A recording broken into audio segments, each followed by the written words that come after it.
यहाँ पे series inductor filter है।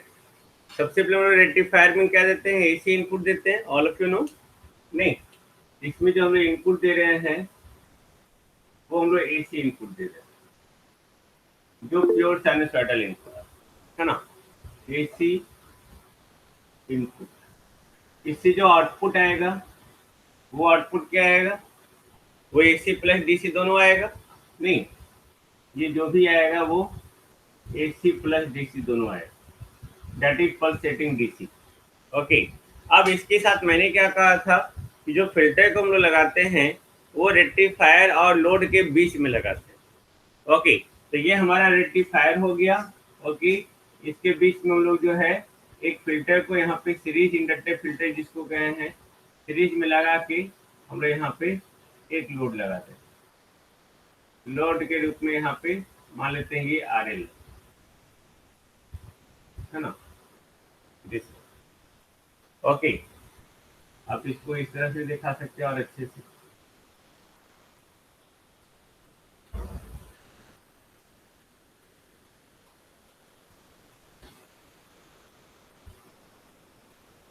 एल फिल्टर हो गए, यहाँ तक किस कोई प्रॉब्लम नहीं है ना। यहाँ पे मैंने क्या किया, ओके, एक हाई वैल्यू ऑफ इंडक्टेंस और चोक, इसको चोक भी कहते हैं इंडक्टेंस को, उसको हम लोग सीरीज में कनेक्ट कर दे रहे हैं with the rectifier element. Okay okay, और बिटवीन द रेक्टिफायर और लोड, जैसे आपको फिगर में दिख रहा है।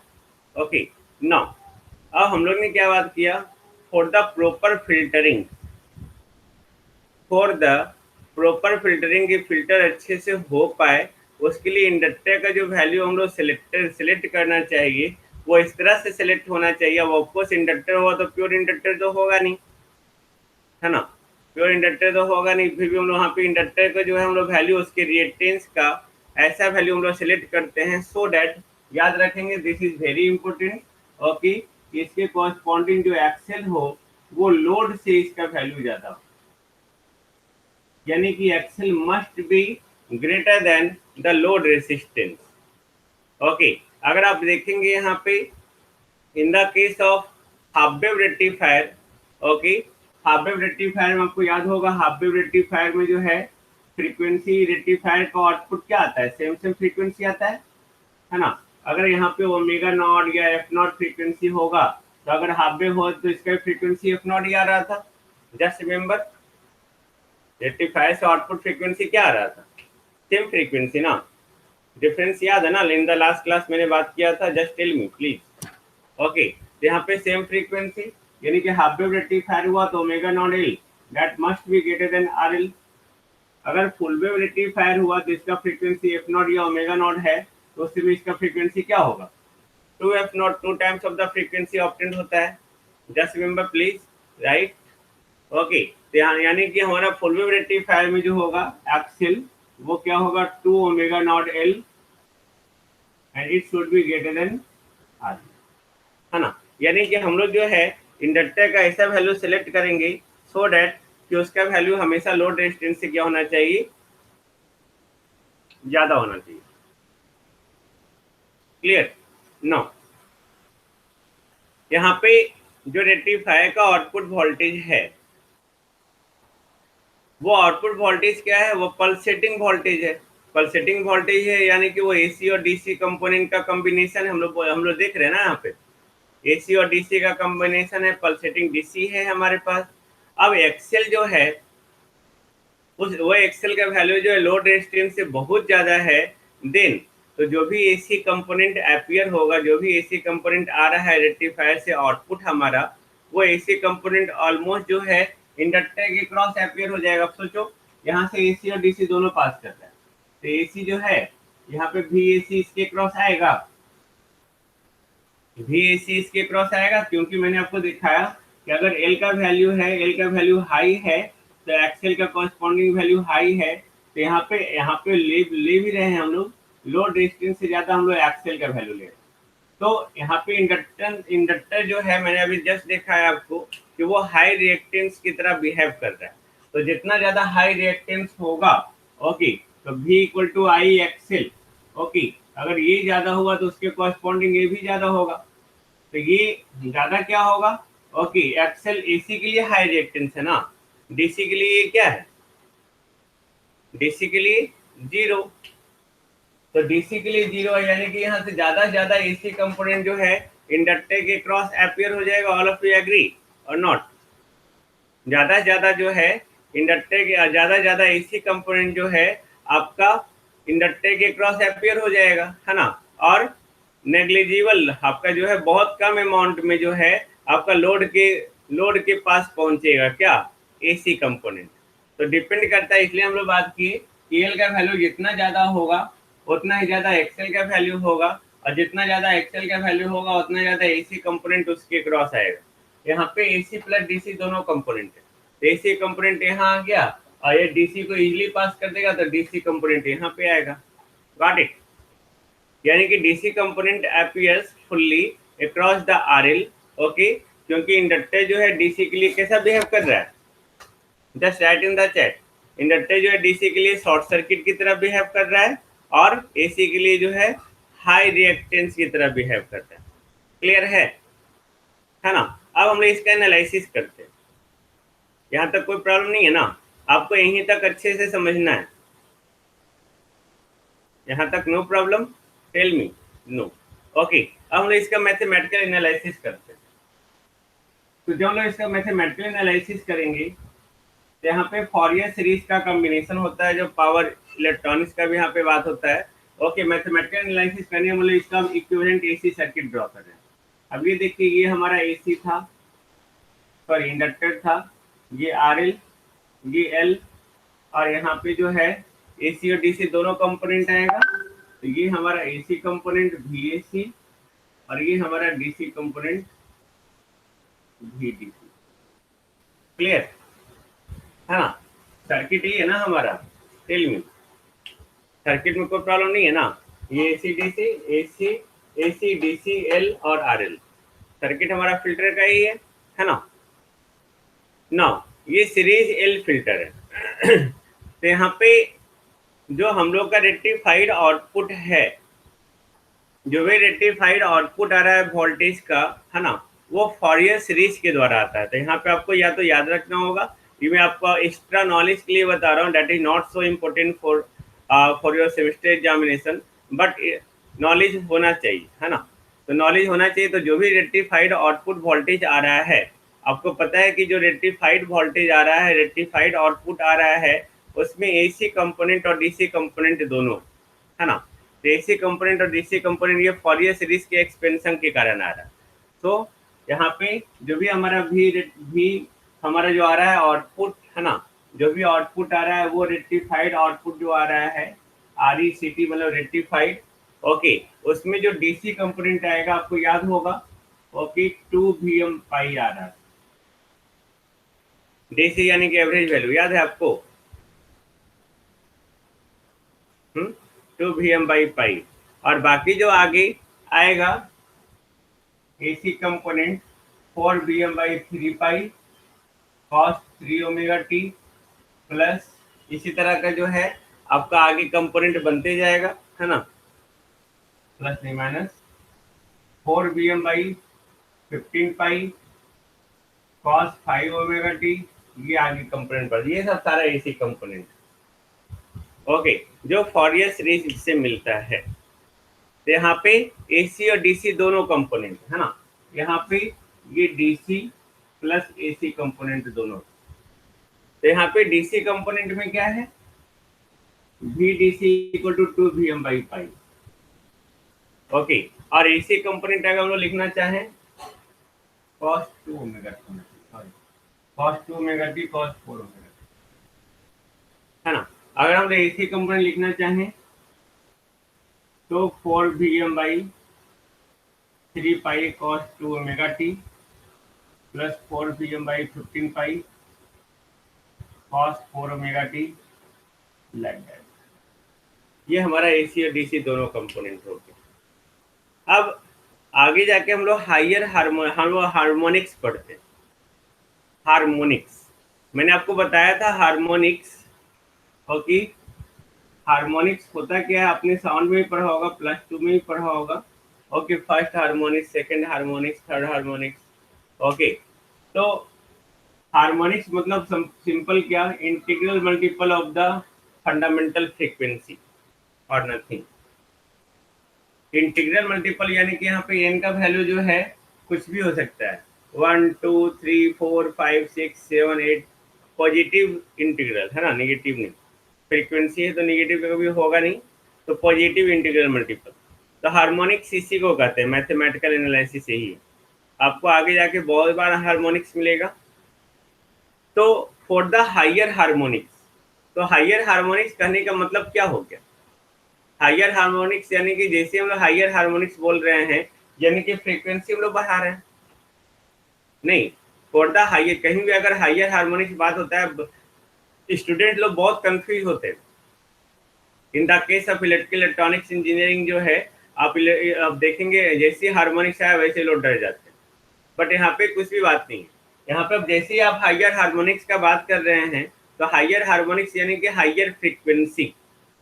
ओके, फर्स्ट हार्मोनिक्स यानी कि फर्स्ट फ्रीक्वेंसी 1 × ω0, सेकेंड हार्मोनिक्स यानी कि 2 ω0, थर्ड हार्मोनिक्स 3 ω0। तो हायर यानी कि जैसे जैसे बढ़ते जा रहा है वैसे वैसे फ्रीक्वेंसी बढ़ रहा है, बोल सकते हैं ना हम लोग। टेल मी, है ना। For the higher harmonics, okay just write in the chat please.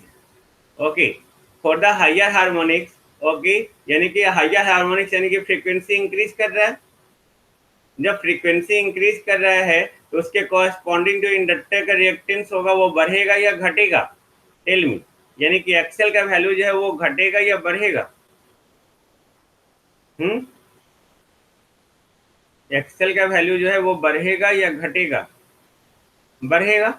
यानी कि एक्सेल आपका बढ़ गया, तो एक्सेल बढ़ गया तो यहाँ पे जो मान लेते हैं, यहाँ पे जो फ्रीक्वेंसी आ रहा है हमारे पास, सेकंड हार्मोनिक्स के बाद जो भी हमारे पास फ्रीक्वेंसी आते हैं, फोर्थ हार्मोनिक्स, सिक्स हार्मोनिक्स, जो जो भी आएगा, तो वहाँ पे हायर हार्मोनिक्स के कॉरस्पॉन्डिंग जो वोल्टेज है उसको हम लोग नेग्लेक्ट कर देंगे, क्योंकि जैसे जैसे आपका हार्मोनिक्स बढ़ते जा रहा है, ओके, वैसे वैसे आपका रिएक्टेंस का वैल्यू हाई होते जा रहा है। तो जितना ज़्यादा हाई होगा, ओके, उतना ज़्यादा जो वहाँ पे एसी कंपोनेंट होगा, है ना। जितना ज़्यादा हाई होगा यानी कि जितना ज़्यादा इंडक्टर का वैल्यू होगा, वहाँ पे फिल्टरिंग उतना ज़्यादा होगा, किसके साथ, हाइयर हार्मोनिक्स के साथ। तो हाइयर हार्मोनिक्स यानी कि ये सब इसको फिल्टर करेगा ही। जितना ज़्यादा हार्मोनिक होगा उतना ज़्यादा फ्रीक्वेंसी होगा, जितना ज़्यादा फ्रीक्वेंसी होगा उतना ज़्यादा इंडक्टिव रिएक्टेंस होगा, एक्सेल, है ना। हार्मोनिक जैसे जैसे बढ़ रहा है फ्रीक्वेंसी बढ़ रहा है, फ्रीक्वेंसी बढ़ रहा है तो आपका एक्सेल भी बढ़ेगा, क्योंकि ये 2πfl ये भी हमारा बढ़ रहा है, या ओमेगा एल बोलो, ये भी बढ़ रहा है। तो जितना ज़्यादा रिएक्टेंस बढ़ेगा उतना ज़्यादा ऐसे कंपोनेंट आएगा। All of you agree. तो हायर कंपोनेंट को हम लोग यहाँ पे निगलेक्ट कर देते हैं, क्यों, क्योंकि हायर कंपोनेंट, तो हायर जो हार्मोनिक्स आ रहा है वो तो एलिजिबल है ही, है ना, एलिजिबल है ही प्रॉपर फिल्टर करने के लिए। लेकिन जो लोअर हार्मोनिक्स है, जैसे कॉस 2 ω t, क्या ये रिस्पॉन्सिबल है या नहीं, या इसके चलते कितना रिपल आएगा, गॉट इट। ये हायर हार्मोनिक्स के चलते, तो जितना ज्यादा हार्मोनिक्स बढ़ते जा रहा है उतना ज्यादा रिएक्टेंस का वैल्यू बढ़ेगा, जितना ज्यादा रिएक्टेंस बढ़ेगा उतना ज्यादा इंडक्टर के क्रॉस जो है एसी वोल्टेज आएगा। ओके, तो ये तो रिस्पॉन्सिबल है कि बहुत अच्छा फिल्टर करेगा। लेकिन जो हमारा ये स्मॉल लो कंपोनेंट है सेकेंड हार्मोनिक्स का, तो हम लोग इसको चेकआउट करते हैं, इज इट रेस्पॉन्सिबल, क्या ये रेस्पॉन्सिबल है, okay, to filter the AC component, got it. तो हम लोग जो भी एसी कंसीडर करते हैं फाइनली, ओके, वो फाइनली हम लोग कंसीडर कर रहे हैं क्या, okay, after neglecting the higher harmonics, VAC equal to 4 Vm/3 pi cos 2 ω t। Clear. यहाँ पे ये जो होता है मैक्सिमम होता है, यानी कि VAC maximum equal to what, 4 Vm/3 pi लिख सकते हैं हम लोग, टेल मी। लिख सकते हैं, है ना, मैक्सिमम। अब हमारा जो है इसका आरएमएस वैल्यू क्या होगा, maximum by √2, VAC maximum by √2, यानी कि 4 Vm/3 पाई बाई √2। लिख सकते हैं हम लोग, टेल मी, है ना। Yes sir. तो हम लोग जो है V A C by V D C, तो V A C by V D C यानी कि 4 VM by 3√2 pi, V D C यानी कि 2 VM बाई पाई, उल्टा करते हैं 2 VM, इसको कैंसिल करेंगे, वी एम कैंसिल, पाई पाई कैंसिल, तो ये कितना आ गया, 2 ऊपर चला गया, है ना। तो 2/3√2, नहीं, यानी कि √2/3, यही आ रहा है ना, टेल मी, √2/3, ओके, ये आ यस, रहा है। D S pi by 2 VM वो कैसे? अरे वी डी सी नहीं है भाई। हाँ VDC है सर। हाँ, ओके हाँ ठीक है। तो देखो, हम मैं तो बोली था उसको उल्टा कर रहा हूँ, तो सुनिए मेरी बात भी, लो, ठीक है अब, यस सर। ओके, तो ये हमारा आ गया V A C by V D C equal to √2/3, इन आई थिंक नो प्रॉब्लम, है ना। ओके, नाउ अब हम लोग जो है इसको मिटा दूं मैं, इसको हम लोग याद रखेंगे जो आया है अभी,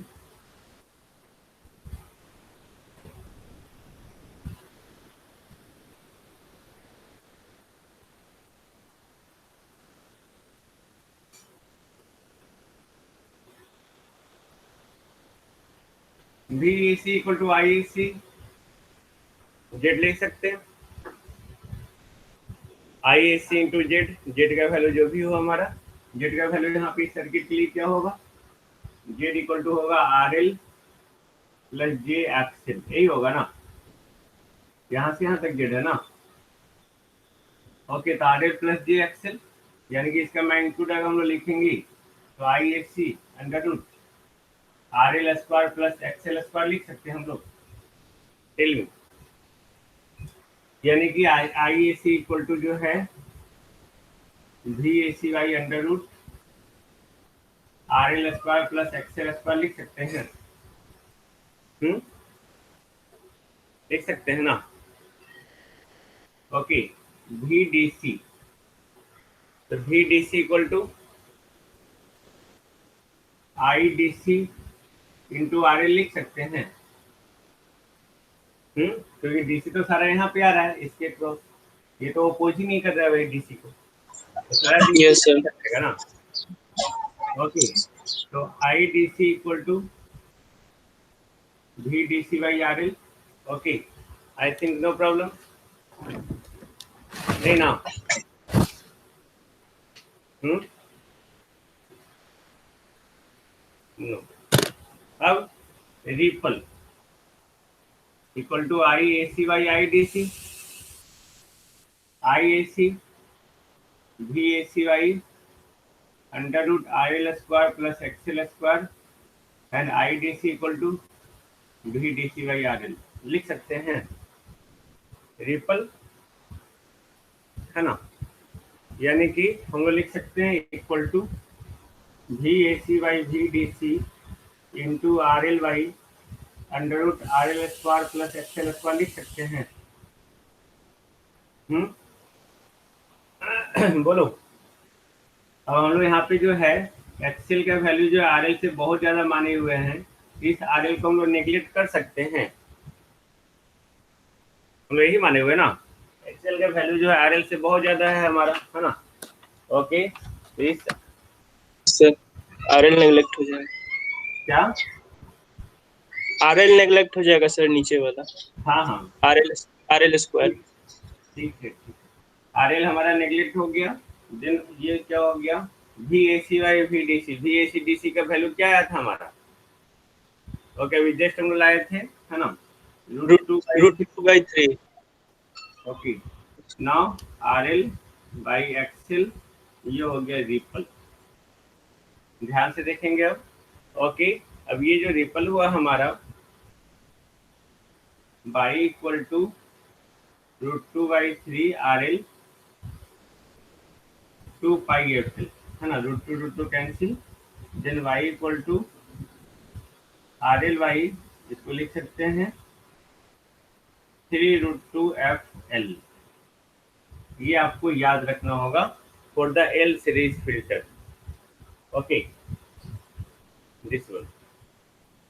ओके, अब वही अगर ये हाफ वेव रेक्टिफायर के लिए है ना, यहाँ पे ओमेगा एल लिखो, पहले ओमेगा एल लिखो।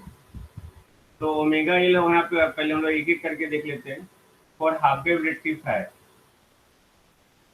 तो हाफ वेव रेक्टिफायर के लिए तो ये सेम रह जाएगा, R L by omega naught into L, है ना। इसको आप रीअरेंज भी कर सकते हैं 2 पाई एफ में बदल के, 3√2 एफ एल। अगर फॉर फुल वेव रेक्टिफायर लिखेंगे तो omega equal to 2 omega not, then √2/3 R L ये ओमेगा 2 और omega not 2 pi F into L. ये आपका 2 कैंसिल, √2 हुआ, देन आर एल वाई, तो यहाँ मल्टीप्लाई हो गया 6√2 एफ एल। ये पूरे रेक्टिफायर की होगी। क्लियर है? Clear, I think no problem, नहीं ना भाई? नाउ अब रिपल फैक्टर हम लोग को कम चाहिए।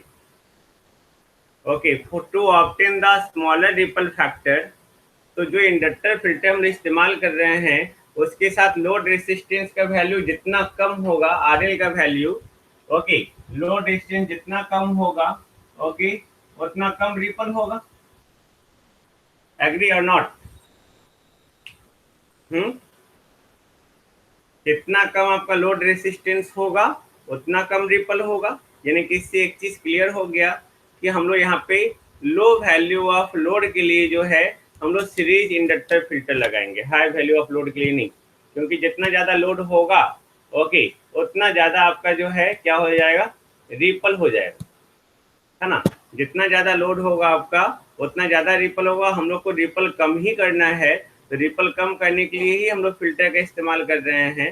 तो यहाँ पे हम लोग सीरीज फिल्टर जो आपका एलिजिबल होगा एक्चुअली रिपल कम करने के लिए, अनवांटेड एसी कंपोनेंट को कम करने के लिए, उसके लिए हमारा लोड क्या होना चाहिए, स्मॉलर होना चाहिए, है ना। तो जितना लोड हमारा कम होगा उतना ही ज्यादा लोड करंट बढ़ेगा, और जितना लोड करंट बढ़ेगा उतना ज्यादा जो है आपका डीसी आउटपुट आएगा। इस तरह से हम लोग जो है बात करते हैं कि फॉर द एल फिल्टर जो डीसी आउटपुट वोल्टेज आया आपका, है ना, वो क्या था 2Vm/पाई। ओके, रिपल फैक्टर के लिए जो हाफ वेव रेक्टिफायर के लिए ये हो गया रिपल। ओके, फुल वेव के लिए भी हम लोग यहाँ पे देखा है, फुल वेव के लिए भी आप देख सकते हैं। ओके, तो इस तरह से जो है हम लोग रिपल सब में निकाल सकते हैं। Got it? अब सर, हाँ जी सर एक क्वेश्चन है थोड़ा सा। सर एसी वैल्यू जो ली, वो जो पूरा सीरीज आ रहा था ना, फूरियर सीरीज, उसमें एसी वैल्यू ISC जो ले रहे थे वो कम से कम टर्म तक वो लिए हैं, मतलब ज्यादा हार्मोनिक्स के लिए तो होगा ही होगा, पूरा एसी को, मतलब पूरा एसी को ब्लॉक करेगा, लेकिन लो कम से कम टर्म वहाँ पे कैसे मतलब वो लिए सर? अरे तो ज्यादा वैल्यू तो बाबू खुद ब खुद रिस्पॉन्सिबल है कि वो रिपल को, ये एसी को पास होने ही नहीं देगा। तो हम लोग कम वैल्यू के लिए देखेंगे ना कि वहाँ पे कम वैल्यू के लिए वो कितना एसी वहाँ पे ला रहा है और कितना एसी पास करवा रहा है। ज्यादा ज्यादा जहाँ जितना ज्यादा हार्मोनिक्स हुआ उतना ज्यादा फ्रीक्वेंसी, उतना ज्यादा इंडक्टिव रिटेंस, उतना ज्यादा एसी कंपोनेंट, तो वो तो ऑटोमेटिकली जो है एसी को पास ही नहीं होने देगा, है ना। वो बहुत ज्यादा एसी कंपोनेंट वहाँ पे आएगा, तो कम से कम वहाँ पे एसी जाएगा ही जाएगा। ठीक है, कम से कम कितना टर्म तक लेंगे सर वहाँ पे? तो वहाँ पे कम से कम क्या हम लोग यहाँ पे सेकेंड हार्मोनिक्स तक निकाल लिए हैं। ओके, ज्यादा पे इसमें निकालना है तो हम लोग फोर्थ हार्मोनिक्स के लिए निकालेंगे, बट वो ज्यादा जरूरत नहीं है। हम लोग सेकेंड हार्मोनिक्स तक निकाल लिए, हम लोग ये ज्यूम करते हैं कि उससे नेक्स्ट हार्मोनिक्स में जो है मैक्सिमम और ऑलमोस्ट एसी कंपोनेंट जो है वो सारा इसमें आ जाता है और डीसी को पास कर देता है। ओके, यानी कि उसके कॉरेस्पॉन्डिंग एसी जो है लोड पे नहीं आता है। क्लियर है? ओके, तो यहाँ पे जो है आपका ये एलसी फिल्टर है। एलसी फिल्टर आपका समाप्त हो गया। इसमें कुछ सर्किट वगैरह मैंने नोट्स में बना दिया है, that is not very important to all of you. अगर फिर भी आप उसको समझना चाहते हैं तो उसको देख सकते हैं, नोट्स में मेरा दिया हुआ है ना। उस पर हम लोग एक प्रॉब्लम भी कर सकते हैं ओके, एक फुल वेव रेक्टिफायर का प्रॉब्लम है हमारा यहाँ पे। तो अगर आप प्रॉब्लम देखेंगे तो आप देखो यहाँ पे एक फुल वेव रेक्टिफायर है, suppose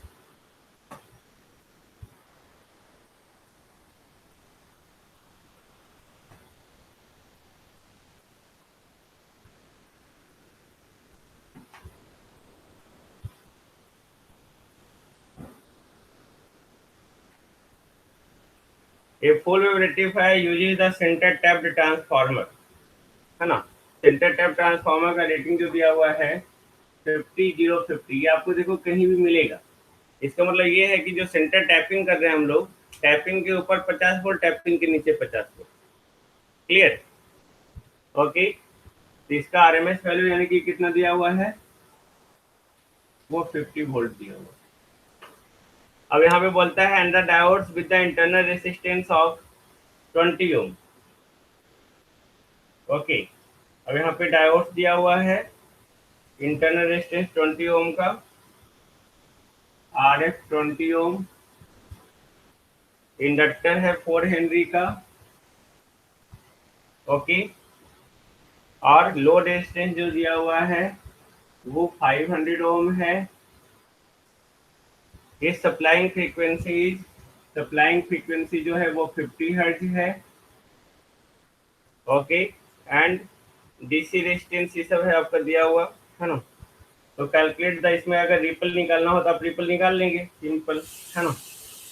ripple by equal to क्या होगा, फार्मूला आपके पास है RL बाई 3√2 FL, निकाल लेंगे रिपल। रिपल निकाल लेंगे इस तरह से, और रिपल निकाल कर उसको कैलकुलेट कर सकते हैं कि रिपल कितना आया है। ओके, क्लियर है? चलिए, फुल वेव रेक्टिफायर है ना? हाँ, ये फुल वेव रेक्टिफायर है ना? हाँ, फुल वेव रेक्टिफायर। तो नीचे, ओ सॉरी, नीचे वाला 6, नीचे वाला होगा ये, हम लोग इसमें वैल्यू पुट कर देंगे, निकाल लेंगे। हाँ, इसमें एडिशनल, सर वो 50 बोलिए। 50 क्या, 50 क्या बताया सर? वही तो मैंने आपको बताया कि 50-050 वो सेंटर टैब जब यूटिलाइज करेंगे ना, तो सेंटर टैब हमारा ये इस तरह से होगा। सेंटर टैब जो ट्रांसफार्मर में यूटिलाइज कर रहे थे, है ना, तो ये जो है इसके क्रॉस 50, फिर इसके क्रॉस 50, कहीं भी अगर 50-050 लिखा हो यानी कि वहाँ पे सेंटर टैब ट्रांसफार्मर इस्तेमाल कर रहे हैं।